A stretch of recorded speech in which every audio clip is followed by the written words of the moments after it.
Ben, it's an absolute displeasure to see me standing. Well, it's absolute... I will get to my question, however. Thank you for coming anyway. My displeasure. Now, I'll repeat the question that I sought to ask you.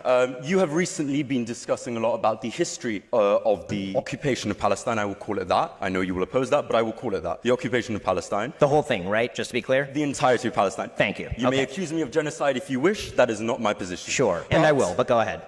Anyway, so the point about the occupation of Palestine, you have released multiple videos. You have essentially made yourself the cheerleader of Israel in a lot of sort of Western media spaces. So I watched some of your videos about the conflict and I found a number of inaccuracies. First of all, you describe in 1920, you refer to Jordan as part of Palestine historically. That has never been the case. There has never been a state of Jordan. British Mandate Palestine, yes. That is still not the case. Jordan has never been part or considered part of Palestine. The only time that Jordan has been considered adjacent to Palestine is part of sort of biblical mythology where Transjordan was a reason. That's wildly inaccurate. The British Mandate had a mandate over all of Palestine, and then they separated off Transjordan and handed it to the Hashemite Kingdom of Jordan. You will get your chance to reply. Let me finish. Now, the second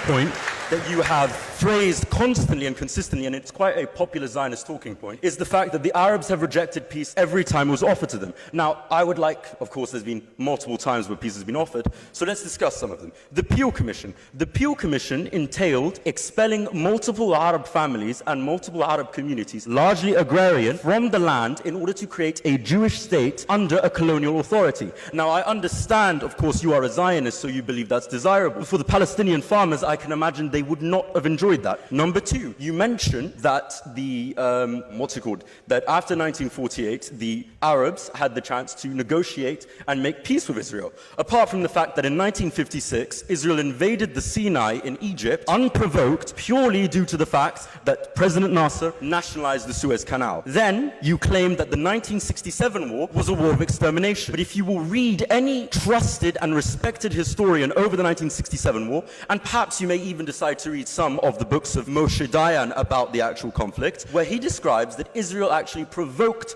the conflict and there was no chance of the extermination of Israel. Then you claim that the 1973 war was a war of the destruction of Israel once again, which it was not. It was actually the reclaiming of the Sinai and the Golan Heights, which Israel has illegally occupied. So, you have lied multiple times. I can continue if you would wish, but I would like to ask you the question. When you lie, do you feel shame?